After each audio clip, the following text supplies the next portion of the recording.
নমস্কার, অ্যাস্ট্রো রাজু চ্যানেলে আপনাদেরকে স্বাগত। আপনাদের সাথে আমি রাজু। আলোচনা করব 18ই ডিসেম্বর থেকে 24শে ডিসেম্বর এই সপ্তাহটি সিংহ রাশির ওপর কী ধরনের প্রভাব আসতে পারে। এই সপ্তাহে চন্দ্রমাকে গোচরে কুম্ভ রাশি, মীন রাশি ও মেষ রাশিতে ভ্রমণ করতে দেখা যাবে। সপ্তাহের শুরুতেই চন্দ্রমাকে গোচরে আপনাদের রাশি সাপেক্ষে সপ্তমভাবে কুম্ভ রাশিতে অবস্থান করতে দেখা যাচ্ছে। কুম্ভ রাশিতে চন্দ্রমাকে গোচরে মঙ্গলবার সন্ধ্যা 6:20 আগে পর্যন্ত অবস্থান করতে দেখা যাবে। সুতরাং এই সময় জাতকের মধ্যে আত্মবিশ্বাস বৃদ্ধি পেতে দেখা যাচ্ছে। ব্যবসায়িক দিক থেকে লাভপ্রাপ্তিও এই সময় আসতে দেখা যাচ্ছে। এমএনসিতে যারা কর্মরত বা বিদেশে যারা কর্মরত তাদের এই সময় যথেষ্ট লাভপ্রাপ্তির সম্ভাবনা দেখা যায়। যারা বৈদেশিক কাজকারবারের সাথে যুক্ত, এক্সপোর্ট ইম্পোর্ট বিজনেসের সাথে যারা যুক্ত তাদের এই সময় যথেষ্ট লাভপ্রাপ্তির সম্ভাবনা।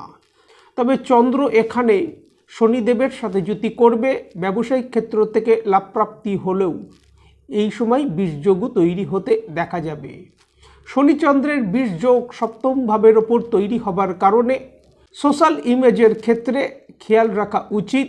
এনিমিদেরকে এই সময় সক্রিয় হতে দেখা যাচ্ছে। সাথে সাথে স্বাস্থ্যের প্রতিও কিছুটা খেয়াল রাখা উচিত এবং খরচের পরিমাণ বৃদ্ধি পেতে দেখা যাচ্ছে। ব্যবসায়িক স্থলে বড় কোনো ডিলের ক্ষেত্রে এই সময় সাবধানতা অবলম্বন করা উচিত। শনিচন্দ্রের যোগ সপ্তম ভাবের ওপর থাকার কারণে এবং দাম্পত্য জীবনে এই সময় মতপার্থক্য আসতে দেখা যাচ্ছে নিজেদের কথাবার্তার প্রতি, যার কারণে কিছুটা নিয়ন্ত্রণ রাখা উচিত এই সময়।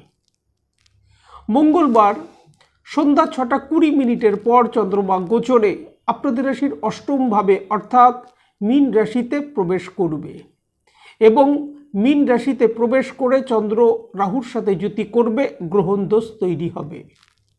স্বাস্থ্যের প্রতি এই সময় খেয়াল রাখা উচিত। সাথে সাথে মানসিকভাবে মন কিছুটা ভ্রমিত এই সময় হতে দেখা যেতে পারে, যার কারণে এই সময় বড় কোনো সিদ্ধান্ত নেবার ক্ষেত্রে সাবধানতা অবলম্বন করা উচিত। জাতকের মধ্যে ক্রোধ, জেদ এগুলো বৃদ্ধি পেতে দেখা যাচ্ছে। সুতরাং কথাবার্তার ক্ষেত্রে সতর্কতা অবলম্বন করা উচিত। রাহুচন্দ্রের যোগ অষ্টম ভাবের ওপর হবার কারণে অর্থাৎ গ্রহণ দোষ অষ্টম ভাবের ওপর হবার কারণে নিজের ভুলে এই সময় সমস্যা আসতে দেখা যেতে পারে। এই বিষয়গুলির ক্ষেত্রে কিছুটা সতর্কতা অবলম্বন করে চলা উচিত। যারা জব পরিবর্তন করবার জন্য কোনো প্রচেষ্টা করছেন, জব পরিবর্তনের ক্ষেত্রে এই সময় সুযোগ আসতে দেখা যেতে পারে। তবে এই সময় জব চেঞ্জের বিষয়ে কোনো সিদ্ধান্ত নেওয়া উচিত নয়। বৃহস্পতিবার রাত্রি 10:08 পর চন্দ্রমা গোচরে আপনাদের রাশির ভাগ্যভাবে অর্থাৎ মেষ রাশিতে প্রবেশ করবে এবং সপ্তাহের শেষ চন্দ্রমাকে মেষ রাশিতেই অবস্থান করতে দেখা যাবে। সুতরাং সপ্তাহের শুরুতে শনিচন্দ্রের বিষযোগ, পরে রাহুচন্দ্রের গ্রহণযোগ থাকার কারণে যে সকল সমস্যা আসতে দেখা যাচ্ছিল তা থেকে অনেকটা রিলিফ এই সময় আসতে দেখা যাবে। চন্দ্র এখানে বৃহস্পতির সাথে যুতি করবে, গজকেশরী যোগ তৈরি হবে। আর্থিক দিক থেকে লাভপ্রাপ্তি এই সময় আসতে দেখা যাচ্ছে। কর্মক্ষেত্র, ব্যবসায়িক স্থল থেকে অগ্রগতি এই সময় আসতে দেখা যাচ্ছে। বিদেশ সংক্রান্ত যে কোনো কাজকর্মের ক্ষেত্রে এই সময় লাভপ্রাপ্তির যথেষ্ট সম্ভাবনা দেখা যায়। তবে শনিদেবের দৃষ্টি থাকবে এখানে চন্দ্রের ওপর, যার কারণে এখানেও বিষযোগ তৈরি হবে।